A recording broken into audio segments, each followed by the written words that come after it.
Estimados estudiantes, muy buenos días. Iniciamos la cuarta semana con el tema Analizamos los mecanismos discursivos, lingüísticos y pragmáticos en un ensayo del libro La civilización del espectáculo. Para ello se ha presentado la pregunta desafío.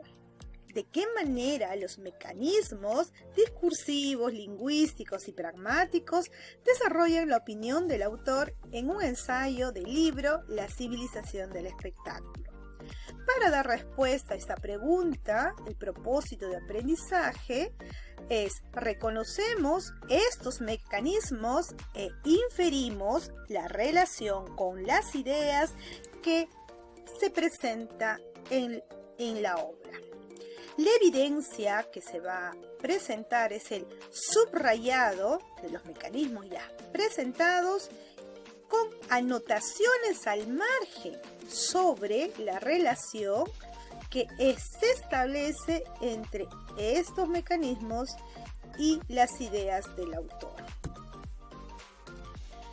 Entendemos que la civilización del espectáculo está formado por un conjunto de ensayos y un ensayo tiene una estructura definida. Introducción, donde se presenta la tesis o la idea que se sostendrá a lo largo del ensayo. La argumentación, en donde se pone en manifiesto aquellas ideas que refuerzan la tesis y finalmente la conclusión. En esta ocasión nosotros vamos a dedicarnos a la argumentación del ensayo. Para ello hemos establecido 3 mecanismos que nos van a permitir analizar esta argumentación. El primero son los mecanismos discursivos, luego los mecanismos lingüísticos y finalmente los mecanismos pragmáticos. Pasaremos a detallar cada uno de ellos, tomando en cuenta un fragmento de el ensayo Breve discurso sobre la cultura. En este ensayo nosotros vamos a identificar los mecanismos discursivos. ¿Cuáles son estos mecanismos? Citativas, es decir, las citas que hace referencia el autor, las empíricas, experiencias personales, las deductivas y la anticipación y contraargumentación. Leamos el texto. En el primer párrafo dice: en nuestro tiempo todo aquello ha cambiado. La noción de cultura se extendió tanto que aunque nadie se atrevería a reconocerlo de manera explícita, se ha esfumado. Se volvió un fantasma inaprensible, multitudinario y traslaticio. Ya nadie es culto si todos creen serlo, o si el contenido de lo que llamamos cultura ha sido depravado de tal modo que todos pueden justificadamente creer que lo son. Una vez que leemos, vamos a parafrasear la tesis de este fragmento. La tesis es: el concepto de cultura, al abarcar las diferentes manifestaciones humanas, ha desaparecido en su acepción clásica. Muy bien, entonces encontraremos los mecanismos discursivos en este argumento. Este argumento se va a relacionar, obviamente, con la tesis, porque la intención es que la sustente. Leemos. Sin embargo, se me objetará: nunca en la historia ha habido un cúmulo tan grande de descubrimientos científicos, realizaciones tecnológicas, ni se han editado tantos libros, abiertos tantos museos, ni pagado precios tan vertiginosos por las obras de artistas antiguos y modernos. ¿Cómo se puede hablar de un mundo sin cultura en una época en que las naves espaciales construidas por el hombre han llegado a las estrellas y el porcentaje de analfabetos es el más bajo de todo el acontecer humano?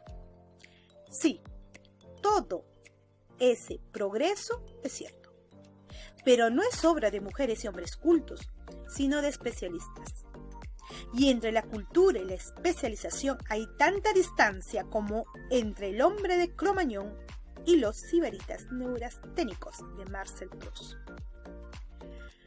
De otro lado, aunque haya hoy muchos más alfabetizados que en el pasado, este es un asunto cuantitativo. La cultura no tiene mucho que ver con la cantidad, solo con la cualidad. Es decir, hablamos de cosas distintas.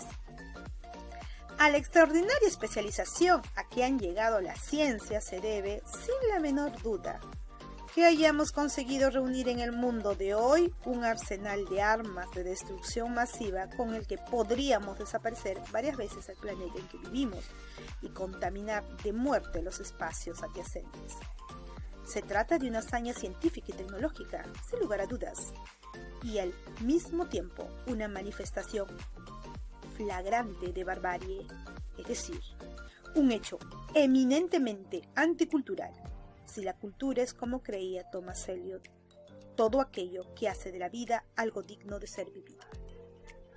Hemos terminado de leer la argumentación. Si bien es cierto, podemos encontrar varios mecanismos discursivos, en este caso nos vamos a dedicar solo a uno, al que nos presenta en este subrayado, que es la contraargumentación.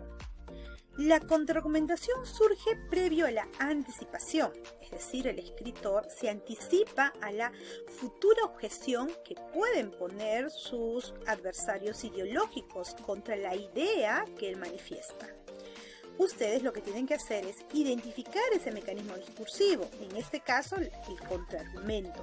Y una vez que lo ubicamos mediante el subrayado, lo que haremos es establecer en las anotaciones de qué forma, de qué manera este contraargumento tiene relación con la tesis. El autor invalida la objeción contraargumentando dos ideas. Primero, establece la diferencia entre cultura y especialización. La primera es el resultado de siglos de evolución y pertenece al hombre socializado y evolucionado. Segundo, enfatiza en el valor cualitativo de la cultura, es decir, lo culto es poco y complejo. De esta forma, el autor reitera el concepto elitista de la cultura y refuerza la tesis de que no toda manifestación humana es cultura. Lo mismo haremos con los mecanismos lingüísticos. ¿Cuáles son los mecanismos lingüísticos? Por ejemplo, los verbos, los marcadores evidenciales, los conectores y los giros estilísticos. Establecemos la idea. En este caso vamos a hablar acerca de los giros estilísticos. ¿Cuáles de ellos? La pregunta retórica y la comparación. Por ejemplo, ¿qué función cumple la pregunta retórica? Cumple la función de evidenciar una realidad, la abundancia científica y tecnológica. De igual forma, la comparación entre el hombre cromañón y los sibaritas neurasténicos refuerza la idea de que la llamada cultura hoy es una manifestación bárbara, irracional y masiva. Con el uso de estas preguntas retóricas y de esta comparación, se reafirma la tesis que la cultura no puede pertenecer a las masas. También buscaremos los mecanismos pragmáticos. ¿Cuáles son? El sujeto enunciativo, la representación del receptor, las presuposiciones y la realidad. Mayores detalles en su diseño metodológico, estimados estudiantes. Establezco la idea. A esa idea voy a escoger uno de ellos, para este ejemplo solo uno de ellos. El hombre de Cro-Magnon de Marcel y el mundo de hoy y las armas. ¿Cómo se relacionan estas ideas, estas presuposiciones? ¿Por qué? Porque el emisor, entiéndase, el autor del texto, asume que el receptor también conoce de historia y literatura, hombre Cro-Magnon, ¿no? Marcel Proust. Por lo tanto, podrá entender la sutil ironía que sustenta la diferencia entre especialización y cultura. De esta manera, involucra al lector cuando lo orilla a asumir una posición, ¿no? O eres Cro-Magnon o eres sibarita. La elección resulta obvia. Entonces, la tesis se refuerza, ya que el sibarita valora la cultura clásica, que es la única que debe existir. De esta manera, estimados estudiantes, abordamos nuestro texto, nuestro fragmento, un fragmento que ustedes eligen o que el docente les va a presentar. Lo leemos, establecemos las ideas, ¿no?, significativas, principales o la tesis, y luego los mecanismos discursivos mediante el subrayado y las anotaciones al margen, como aquí se presenta. También los mecanismos lingüísticos y, por supuesto, los mecanismos pragmáticos, con mayor detalle, obviamente. Luego tendremos que evidenciar el concepto central de identidad. Ya hemos trabajado la identidad del autor en la lectura anterior, así como también la identidad de la sociedad representada, que es otro aspecto que se evidencia en el texto. En esta ocasión, la identidad que vamos a evidenciar es la identidad del lector, cómo entra en acción en el momento de leer el texto, es decir, de qué manera mi identidad como lector, como ciudadano, como individuo, como miembro de una comunidad se refuerza con los elementos del texto o se discute. No olviden que la cuestión global también debe ser sumillada o hacer las anotaciones al margen. Esta cuestión global en esta ocasión tiene que ver con arte, creatividad e imaginación. Pero solamente vamos a abordar un aspecto y ese aspecto es el que tienes que elegir. Por ejemplo, en este caso voy a abordar la función y los efectos del arte en la sociedad. Y para eso elaboraré una anotación. En la actualidad se evidencia el rol disminuido de la cultura en la sociedad actual, es decir, la función estética, educadora y forjadora de ideas que antaño cumplía el arte y la literatura ha desaparecido.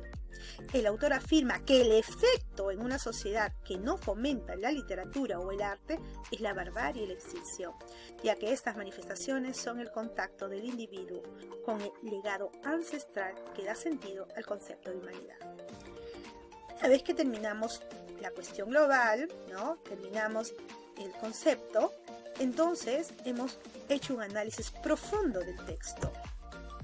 Lo que queda ahora, estimados estudiantes, es hacer un trabajo individualizado.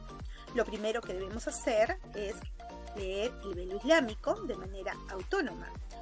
Terminado la lectura, seleccionaremos un fragmento que tenga menos de 40 líneas del velo islámico.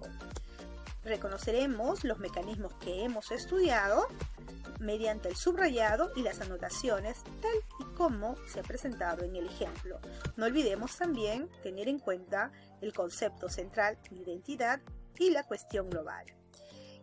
Repito, el concepto central de identidad, que puede ser la identidad del escritor, del lector, de la sociedad o del individuo, como se presenta en el texto seleccionado, y vamos a trabajar para esa lectura del velo islámico la cuestión global de cultura, identidad y comunidad.